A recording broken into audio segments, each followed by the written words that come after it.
Welcome back to Anime Verse Hub, your ultimate destination for Donghua deep dives, cultivation lore, and anime breakdowns that keep you hooked from start to finish. What happens when the most beautiful and talented crown prince in history becomes so obsessed with art that he ignores his kingdom burning around him? When enemies cut off his ears as punishment for his negligence, yet he transforms that trauma into becoming the greatest painter alive. Today we're exploring Def from Tales of Hurting Gods, the former heavenly painting crown prince whose pursuit of artistic perfection cost him his hearing, his kingdom, and his family, but gave him wisdom that shaped a future hero. Drop a comment. Should artists bear responsibility for the world around them, or is pure dedication to art worth any sacrifice? Subscribe because we're building toward 100,000 subs, and your support makes these breakdowns possible. Def stands as one of the most complex figures in Disabled Elderly Village. A man whose ears were cut off and placed in it now was a steel ear that was made by Mute. But his story begins long before his disability, when he was the heavenly painting crown prince. Back when heavenly painting country was still around, the heavenly painting crown prince was unmatched in his generation and had peerless talent. He was the most beautiful man in heavenly painting country and also the most talented. This wasn't just royal privilege. He genuinely possessed abilities that set him apart from everyone around him. However, he was enthralled in painting and calligraphy. He once said he didn't care about the matters of the world and only focused on reading the holy books. This dedication to art above all else would define both his greatest achievements and his most devastating failures. Def accepted Qin Mu as his disciple in Chapter 4, teaching him the profound arts of painting and calligraphy that could literally reshape reality through artistic expression. The tragedy that transformed the crown prince into Def represents one of the most devastating examples of how personal obsession can lead to collective disaster. When military wolf country invaded and wanted to wipe out heavenly painting country, the heavenly painting country couldn't resist their attacks. Meanwhile, the heavenly painting crown prince was still enthralled in his path of painting, and when he woke up, military wolf country had breached the country and was slaughtering his people. Picture the scene. While his people fought and died, their crown prince sat absorbed in brushstrokes and artistic techniques, completely disconnected from the reality of war surrounding his kingdom. His father, the emperor of heavenly painting country, was also killed and had his head paraded around by the soldiers. The loss of his ears wasn't just physical punishment, but symbolic justice.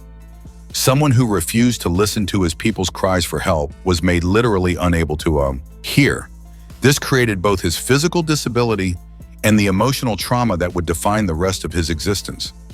Despite his disability, Def's artistic abilities transcended normal limitations and reached divine levels of power, demonstrated through concrete feats that amazed even his fellow elders. Dragon painting technique. Def mastered the legendary art of painting dragons and dotting eyes. Using magic power as divine art and dotting the dragon on the painting to life was already a remarkable achievement. This technique allows him to bring painted creatures to life by imbuing them with spiritual essence. Divine soul manifestation. He can bestow divine soul with artistic conception, making painted objects gain temporary life and consciousness. When demonstrated, dragons literally fly out of paintings into the sky before returning as ink. Teaching philosophy. Def wanted Qin Mu to enter the path through painting and calligraphy, to paint out his divine art. His teaching focused on helping students understand that art isn't mere decoration.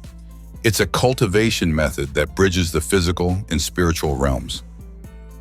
Historical documentation.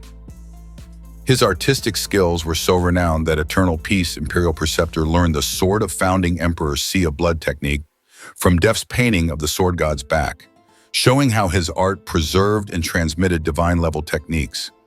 Def's relationship with Qin Mu represents his attempt to pass on artistic wisdom while avoiding the mistakes that cost him everything. Formal teaching. Qin Mu had learned painting, calligraphy, reading, and writing from Def. Even though it could be said that Def had taught him a lot, and Qin Mu had quite a strong foundation in painting techniques after painting quite a number of paintings. The Dragon Test. In a pivotal moment, Def challenged Qin Mu to bring a dragon painting to life. Using magic power as divine art and dotting the dragon on the painting to life was already a remarkable achievement. Qin Mu succeeded in this legendary technique. With his brush down, the dragon in the painting instantly came alive on the paper. Shaking its head and swaying its tail, it suddenly flew into the sky from the paper and frolicked among the clouds. Humble mentorship. When Qin Mu succeeded, Def showed remarkable humility. I didn't let you win. When I was your age, I didn't have such high attainment like you did. This demonstrates how his traumatic past had taught him to value students' growth over personal ego. Protective following. When Qin Mu left the village, he, along with Granny Sai, butcher, cripple, and blind, left the village using various excuses to secretly protect their adopted grandson, showing how his love for Qin Mu had learned to balance artistic passion with practical responsibility. Def's final fate demonstrates how he learned to balance artistic dedication with protective responsibility. He died in the fight against the high heavens along with Cripple and Apothecary. They were about to cross the river of forgetfulness when Qin Mu's shout echoed in Fengdu, and he took their souls forcefully back to the world of the living. This shows that his ultimate loyalty lay with protecting what mattered most, even at the cost of his own existence. His willingness to fight and die for others represents the complete transformation of his character from someone who ignored the world to someone who would sacrifice everything to protect it. The artistic sensitivity that once made him withdraw from harsh realities became empathy that drove him to shield others from similar suffering.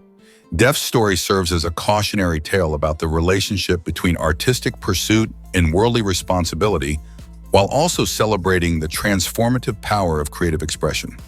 His character demonstrates that true artistic mastery requires engagement with the world, not withdrawal from it. The greatest art comes from understanding life deeply enough to capture its essence, which requires experiencing both beauty and tragedy. Through his mentorship of Qin Mu, Def's artistic wisdom lives on in a student who learned to balance creative expression with heroic action. His teachings helped shape someone who could appreciate beauty while also fighting to protect it. His transformation from isolated artist to protective mentor shows that trauma, when processed constructively, can become wisdom that helps others avoid similar mistakes. What do you think? Drop your thoughts in the comments. Was Def wrong to prioritize art over his kingdom's survival? How do you balance creative pursuits with real-world responsibilities? Should we cover Apothecary's mysterious face next, or another elder? If you enjoyed this exploration of how artistic obsession can become balanced wisdom, smash that like button, share your theories, and subscribe for more tales of herding gods breakdowns. Until next time, remember, the greatest art comes from engaging with life, not escaping from it.